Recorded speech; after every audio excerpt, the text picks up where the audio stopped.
Hello, Mr. Vice President. Thank you so much for giving this opportunity to talk here today.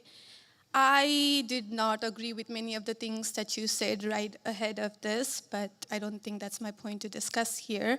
What I want to ask is, okay. you are married to a woman who is not Christian. In her Wikipedia, I mean, I just looked that up. I wanted to know what her faith was. I didn't know this before.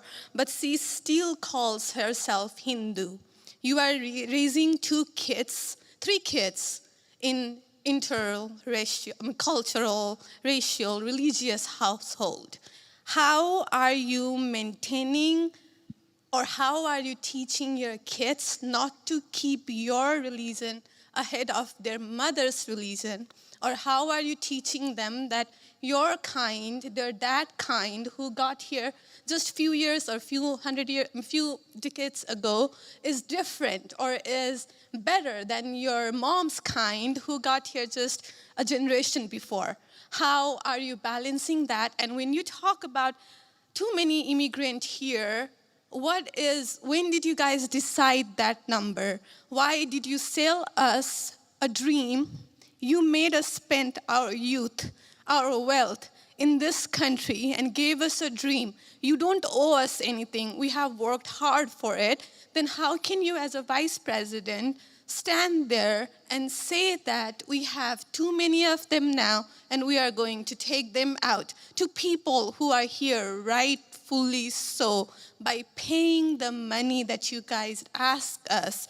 You gave us the path, and now how can you stop it and tell us we don't belong here anymore? So and one more thing, one more thing. Do Sure. you have to There's be a lot there. I don't know if I'm going to remember all this, but Yeah, I will try. I'm sorry. I had to say all of this, and please take it with due. I mean, I'm saying all of course. this with No, due no, go ahead, respect. I please. have no Thank you. intention of causing a scene here or anything, but We're not close to causing a scene, Yeah. don't worry. but we talked about Christianity, all of this. I'm not even Christian, and I'm here standing to so support. Why are we making Christianity one of the major thing that you have to have in common to be one of you guys, to show that I love America just as much as you do? Why is that still a question? Why do I have to be a Christian? Or Okay.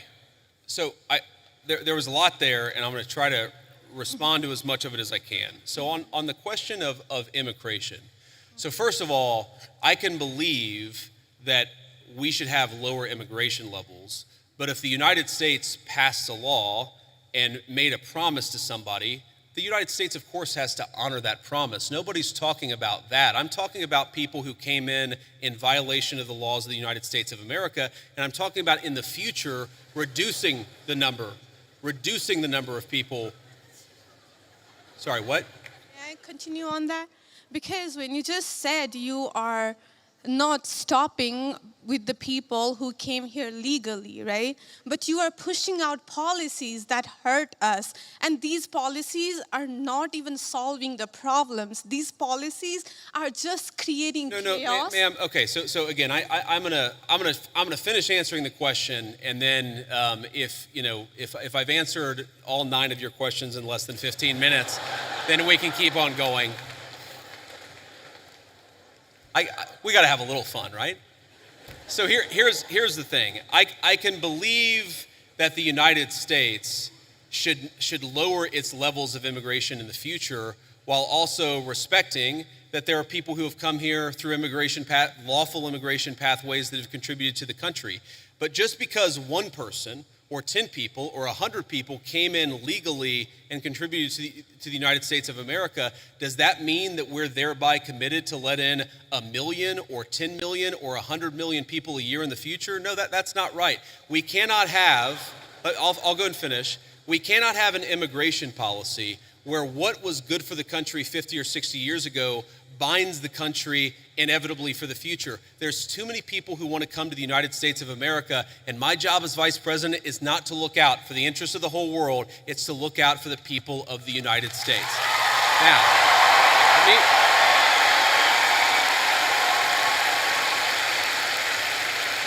Now, you asked a personal question about our interfaith household. And yes, my wife did not grow up Christian. I think it's fair to say that she grew up in a Hindu family, but not a particularly religious family in either direction. In fact, when I met my wife, we were both, I would consider myself an agnostic or an atheist, and that's what I think she would have considered herself as well.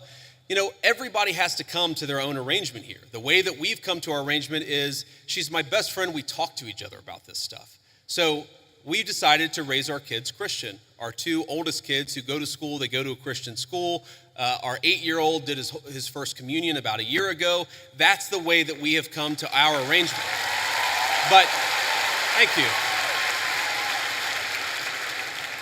My 8-year-old was also very proud of his first communion. Thank you, guys. I'll tell him that Ole Miss wishes him the best. But I think everybody has to have this own conversation when you're in a marriage. I mean, it's true for friends of mine who are in Protestant and Catholic marriages, friends of mine who are in, atheist and Christian marriages. You just got to talk to the only advice I can give is you just got to talk to the person that God has put you with, and you've got to make those decisions as a family unit. For us, it works out. Now, most Sundays, Usha will come with me to church. As I've told her and I've said publicly, and I'll say now in front of 10,000 of my closest friends, do I hope eventually that she is somehow moved by the same thing that I was moved in by church? Yeah, I honestly do wish that, because I believe in the Christian gospel, and I hope eventually my wife comes to see it the same way.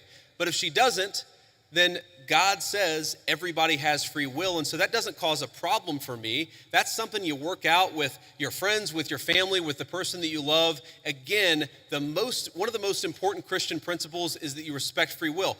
Usha's closer to the priest who baptized me than maybe I am. They talk about this stuff. My attitude is you figure this stuff out as a family, and you trust in God to have a plan, and you try to follow it as best as you can, and that's what I try to do. I want to make a final point. So I don't want to cut you off. I want to be respectful to all the people behind you in line, but I want to make this point about immigration, okay? If you ask the question, what is the exact right number of immigrants for the United States to let in, it is just very specific on the context. If you go back to the 1920s, the United States passed an Immigration Reform Act that effectively cut down immigration to close to zero for 40 years in this country. And what happened over those 40 years? The many people who had come from many different foreign countries and different foreign cultures, they assimilated into American culture. And there was an expectation that they would assimilate into American culture. I think we have two problems in our immigration system today. And my guess is you're probably a slightly more leftist political persuasion, liberal political persuasion, maybe not. But here's the thing. I remember back in my establishment GOP days, when I was still very early getting involved in Republican politics, I remember a conservative think tank person who told me that one of the reasons why immigration was really good is that if you had enough diversity in a country, people would mistrust each other and they wouldn't join labor unions. Okay? So when I see a lot of left-wing people who theoretically support organized labor saying we need to flood the country with a limitless number of immigrants, they're unwilling to set any limitations on it. My response to that is you are destroying the very social trust on which American freedom and prosperity was built. And that is really important to me. So the honest answer to your question, what is the exact number of immigrants America should accept in the future? Right now, the answer is far less than we've been accepting. We have got to become a common community again, and you can't do that when you have such high numbers of immigration, which is one of the reasons why we have the immigration policy we do. Thank you. Next.